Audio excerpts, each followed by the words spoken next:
जय जिनेंद्र दोस्तों, मेरा नाम है सौम्या और विद्या गुरु संस्मरण में आपका स्वागत है। विद्या गुरु के रोचक संस्मरण सुनने के लिए चैनल को सब्सक्राइब जरूर करें। तो दोस्तों, प्रस्तुत प्रसंग हमने श्रमण परंपरा संप्रवाहक पुस्तिका क्रमांक 3 से लिया है। आज का जो प्रसंग है वह बहुत ही मार्मिक है, क्योंकि इस संस्मरण में हम देखेंगे कि आचार्य गुरुवर श्री ज्ञान सागर जी महाराज की समाधि के बाद आचार्य गुरुवर श्री विद्यासागर जी महाराज की यात्रा कैसी रही। तो दोस्तों, बात सन 1972 की है। नवंबर का समय था और आचार्य श्री ज्ञान सागर जी महाराज ने अपने शिष्य मुनि श्री विद्यासागर जी महाराज को अपना आचार्य पद प्रदान किया और फिर उन्हें ही निर्यापकाचार्य पद के रूप में अपना गुरु भी स्वीकार करा, उन्हीं के प्रथम शिष्य के रूप में। तो दोस्तों, इसका मतलब यह है कि आचार्य गुरुवर श्री विद्यासागर जी महाराज के प्रथम शिष्य भी आचार्य श्री ज्ञान सागर जी महाराज थे। मतलब गुरु के प्रथम शिष्य भी उनके गुरु ही थे। दोस्तों, इसी अवसर पर अंतिम आशीर्वचन के रूप में आचार्य श्री ज्ञान सागर जी महाराज ने आचार्य श्री विद्यासागर जी महाराज से कहा कि संघ को गुरुकुल बनाना है। 12 दिन 1 माह अधिक 26 वर्ष के नवोदित युवाचार्य इस आशीर्वचन को सुनकर विस्मित हो उठे। वह सोचने लगे कि अरे, गुरु वृद्ध है, समाधि साधना में तत्पर है, विरह काल समीप है तथा मैं अनुभवहीन हूँ, और वैसे भी जब संग ही नहीं है तो गुरुकुल कैसे बनाऊंगा। आदि नाना प्रकार के आश्चर्यकारी भावों से उनका हृदय भर उठा था। संघस्थ साधु एवं त्यागी गण भी विस्मित हो उठे। संघ को गुरुकुल बनाना था। गुरुदेव ने यह कैसा मनोभाव आशीर्वचन के रूप में प्रकट किया है, किसी को कुछ समझ नहीं आ रहा था। पर गुरु से शिष्य की कौन सी बात छुपी है। गुरुमुख से निकले हुए एक एक शब्द सिद्धिदायक हुआ करते हैं। तो दोस्तों, 1 जून सन 1973 के दिन गुरुवर श्री ज्ञान सागर जी महाराज ने इस नश्वर देह को त्याग कर समाधिस्थ हो गए। विदाई की इस बेला में युवाचार्य श्री विद्यासागर जी महाराज का धैर्य और समता देखने लायक थी। दोस्तों, गुरु वियोग का यह दुखद क्षण उनके लिए किसी परीक्षा से कम नहीं था, और यह हम कल्पना कर सकते हैं कि कितना दुखद और कितना कठिन समय होगा वो किसी नवदीक्षित मुनि के लिए, कि अभी दीक्षा लिए कुछ 4-5 वर्ष ही हुए थे और गुरु से दूर होना निश्चित ही बहुत कठिन समय था।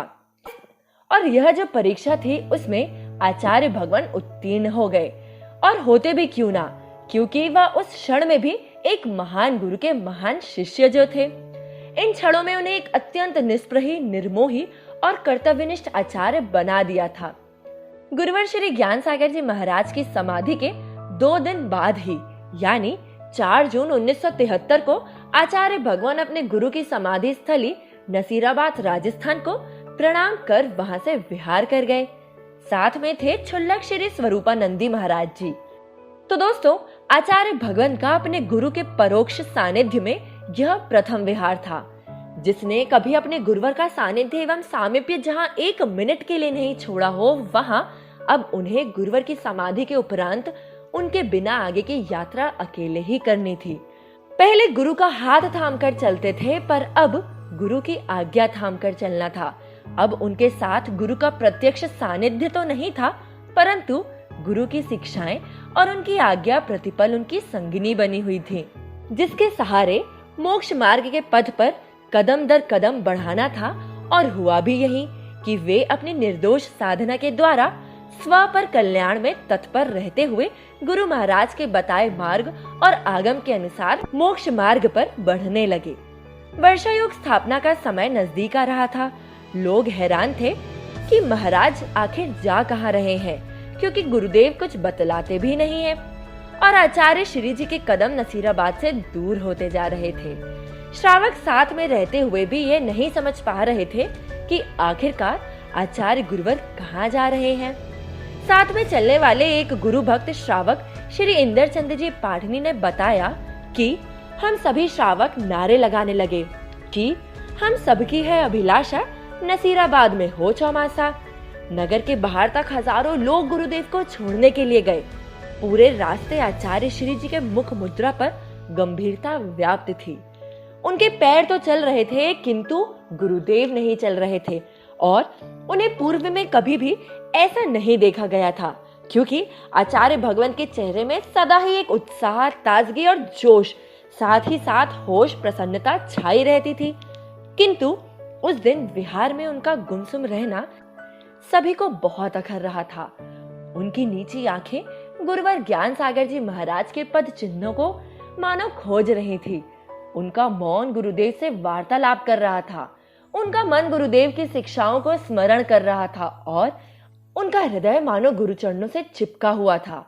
उनका ध्यान मानो गुरु मंत्रों में लगा हुआ था और उनकी श्वासें गुरु नाम जप रही थी। श्रावक लोग आपस में वार्ता करते जा रहे थे कि अभी मुनि हुए 4 से 6 वर्ष ही तो हुआ है और गुरु का वियोग हो गया।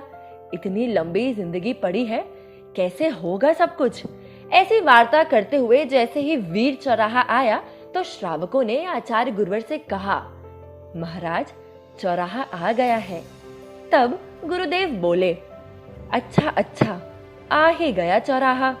और चौराहे पर एक स्कूल में रात्रि विश्राम हेतु रुक गए। तो दोस्तों, किसे पता था कि एक छोटे से नवोदित युवाचार्य भविष्य में महाश्रमण बनकर श्रमण परंपरा संप्रवाहक आचार्य बनेंगे।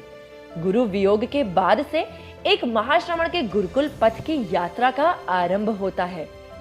जाते जाते मानो उनके गुरु उनमें ऐसा तेज भरकर गए थे कि वह जिस मार्ग से निकल जाते उनकी सुंदर छवि को देखकर सभी मंत्र मुग्ध हो जाया करते। उनकी पवित्र पावन आगमोक्त चर्या से आकर्षित होकर न केवल युवा वर्ग बल्कि बूढ़े बच्चे, यहाँ तक कि विद्वत वर्ग भी उन्हें अपने गुरु के रूप में अपनाते चले जाने लगे। ऐसे विराट व्यक्तित्व की छवि तले सभी संतुष्टि और संतृप्ति का अनुभव करने लगे। और दोस्तों, देखते ही देखते एक छोटे से संघ ने एक विशालकाय गुरुकुल का रूप धारण कर लिया।